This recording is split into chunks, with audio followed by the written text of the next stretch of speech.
while Melania Trump is folding as Donald Trump's dark past is surfacing. It is a tale we see repeated over and over again with these Trumps. They're weak and pathetic. They huff and they puff. They threaten billion-dollar lawsuits, but when you call their bluff, they fold. We saw Donald Trump do it with the lawsuit he filed against Michael Cohen. We saw Donald Trump do it recently with the lawsuit that he filed against the Wall Street Journal and Rupert Murdoch, where he demanded Murdoch's deposition and then pressed pause on that. And we see it with Melania. It was about a month ago where Melania sent a cease and desist letter to Hunter Biden. She said that I'm going to sue you, Hunter, for $1 billion if you don't issue a retraction and give me a public apology. Why? Because she said that you falsely are claiming, Hunter, in these interviews with a YouTube channel called Channel 5 News, you're falsely claiming, Hunter, that Jeffrey Epstein was the one who introduced me to Donald Trump in the late 1990s. False,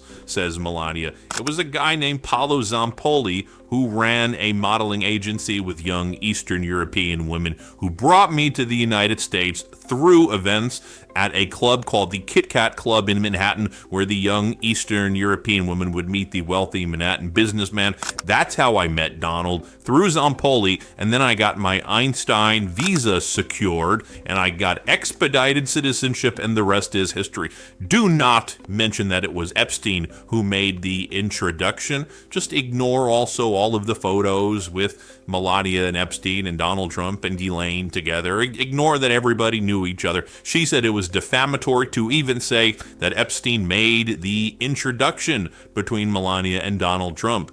And she said, apologize now, to which Hunter Biden said, go F yourself. I'm not apologizing to you. And then she goes, fine, then I'm going to sue you. Well, we're about a month since the threat. She has not filed a lawsuit against Hunter Biden. Hunter Biden said, oh, I can't wait to conduct discovery. I want to know all about your relationship with Epstein, about Ghislaine, about all the things that you know about Donald, because you're going to waive a lot of privileges if you sue me. So I am ready to go. Let's take discovery on all of those issues. And she has yet to file a lawsuit. Now, as I said, this is a pattern with the Trumps. And by the way, I'm going to show you some clips of Donald Trump saying things about Melania that I bet you haven't heard anywhere else, or at least for a very long time. But this is the pattern, right? You have Donald Trump threatening to sue Michael Cohen, and then sues Michael Cohen for $500 million. Cohen was a host at the Midas Touch Network at the time. I know very well that lawsuit. And so what did Michael Cohen do? Right after Donald Trump filed the lawsuit for $500 million, Cohen said, okay, bet, I want your deposition. I'm ready to take it.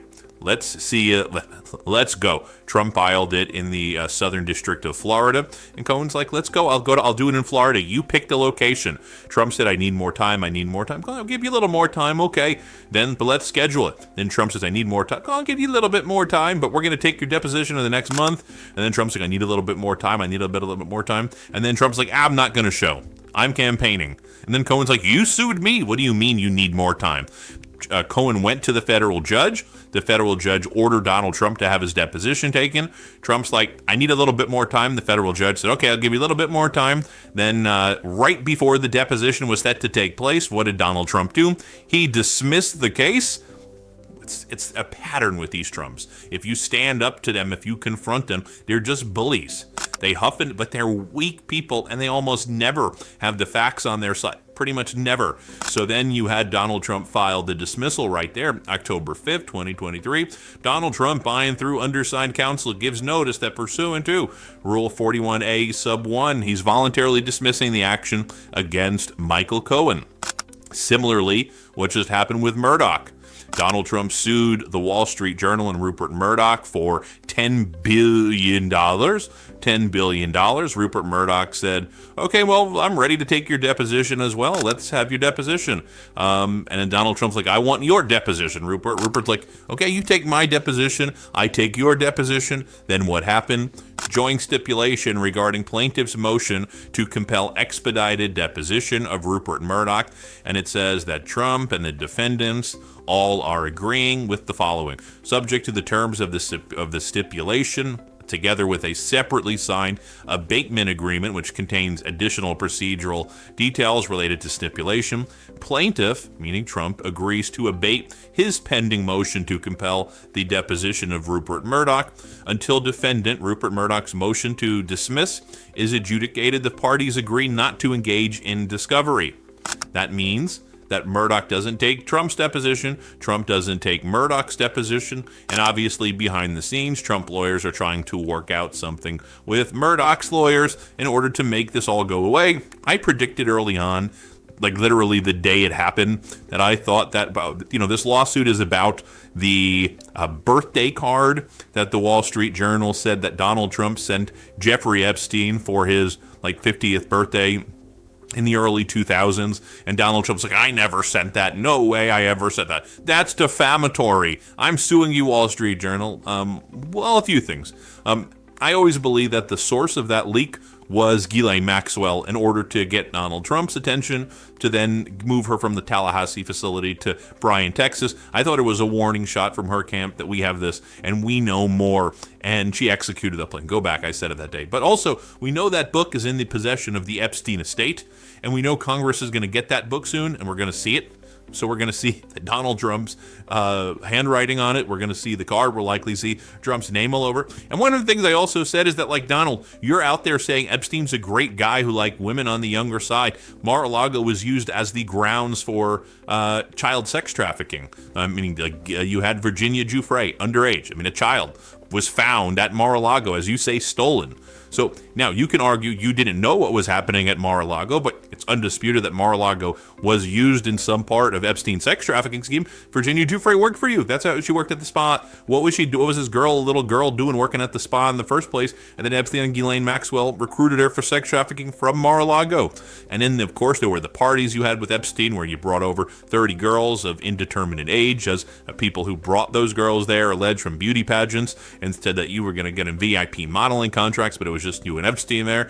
So you think of all of the things that are defamatory is the birthday card, which never made sense. They're just a bunch of freaking bullies, and when you push back, they fold. So here was Hunter Biden saying, look, Melania, go sue me. I'm ready. I want that discovery. You stood up to her, and she's back down. Here, play this clip. The matter is that, I don't think that these threats of a lawsuit are add up to anything other than a design distraction, because it's not about who introduced whom to who. I don't know how that's in any way rises to the level of defamation to begin with, but the fact of the matter is that this is about hundreds, if not over 1,000 minors, children who were raped by Jeffrey Epstein. And I don't believe in guilt by association alone, but the connections have become, they're so glaringly obvious that I think they're trying to use other things to distract. And I also think they're bullies, and they think that $1 billion is going to scare me, which is, the fact of the matter is that if they'd like to go, I have this to say to them. If they want to sit down for a deposition and clarify the nature of the relationship between Jeffrey Epstein, if the president and the first lady want to do that, and all of the known associates around them at the time of whatever time that they met, I'm more than happy to provide them the platform to be able to do it. Contrast that with... You have James Carville and the Daily Beast. They issued apologies to her. She then posted those apologies, and they were apologizing for saying that Michael Wolff had said that that Epstein was the one who introduced them. Melania denies that. She says it's Paolo Zampoli. It's totally false that Epstein made the introduction. I'm a litigator. In my opinion, I'm not even sure why that would be a defamatory statement to people introducing somebody.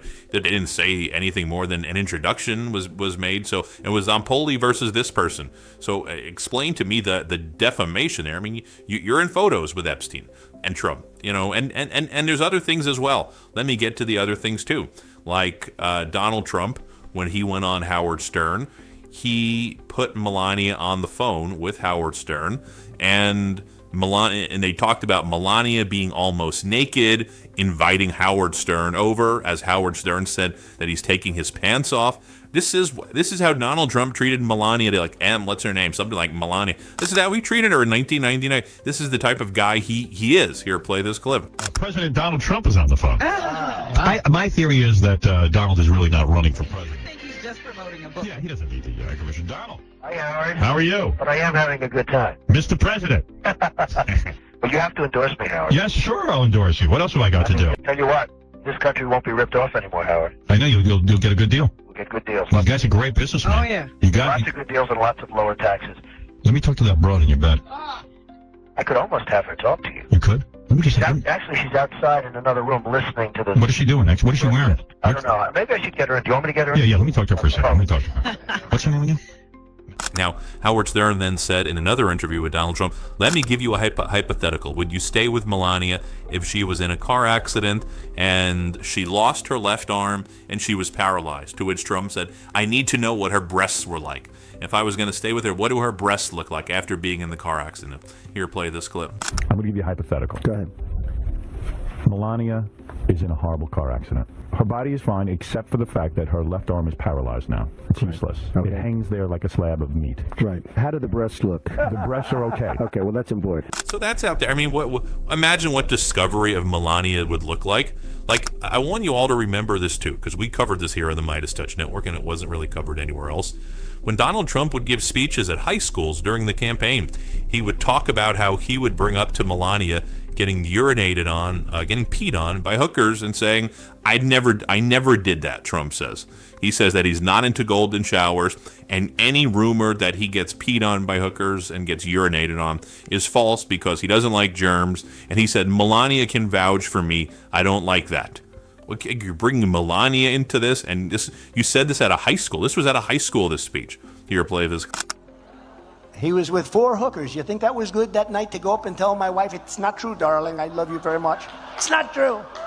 Actually, that one she didn't believe because she said he's a germaphobe. He's not into that, you know? He's not into golden showers, as they say they call them. He's not. I don't like that idea. No, I didn't. I thought that would be a big problem. I was going to have a rough night, but that one she was very good on, she said. No. And then finally, a recent clip as well, where Michael Wolff talks about how Donald Trump and Epstein, this is what he learned, this is Wolff's reporting, that before Melania, not right before Melania, but before Melania, Trump and Epstein shared a girlfriend together. They would have this girlfriend, and they would send her to one house, then back and forth. Not clear what the age was, but they would send a girlfriend back and forth who they were both with at the same time. So what Wolff says, here, play this clip. By her absence is that of Melania, that often men caught up in situations like this have a wife who's loyally standing by their side. Well, Melania is nowhere to be seen. Ivanka is nowhere to be seen. This must be a horrifying story for them. Okay, well, two points. She never is by his side. You know, all of those courtroom appearances, did she show up once? I report in my book that one of the aides approached her and she said, "Nice try," and then laughed. But, and this is probably for further food, she was very involved in this Epstein relationship. I mean, there is this model thing, but and Epstein talks about, and she's introduced by a model agent, both of whom Trump and Epstein are involved with. She's introduced to Trump that way. Epstein knows her well. Epstein says the first time Donald Trump and Melania have sex. If Melania, Trump, if they have the goods, let them sit and discover it. It's what really pissed me off about all these corporate news folding. Take Trump's deposition. I mean, imagine what the George Stephanopoulos deposition would be like, where Donald Trump sued Stephanopoulos and ABC because Donald Trump said, I was only found liable for sexual assault, not rape, is what Donald Trump said. So you're defaming me, you're harming my reputation, Trump said, by Stephanopoulos saying that what took place at Bergdorf was rape versus was digital penetration, sexual assault with a finger versus a penis. So what would that deposition be like? So you're arguing that you think that it's okay to engage in sexual assault with your finger, like that didn't harm your reputation, but it harmed your reputation to imply it was a genital? I mean, that was Trump's case, basically, when he sued Stephanopoulos. And Stephanopoulos and ABC fold, CBS folds in their loss. Take the guy's deposition. Put him in front of you, ask him questions the way we saw E. Jean Carroll's lawyer do. Trump can't stand that. And you'll get out the truth. And in a critical moment. So to me, even worse than those corporate news sycophants, bootlickers settling, like even worse was that you didn't even take his deposition when you had the opportunity to push back at a time when Americans would have benefited from that.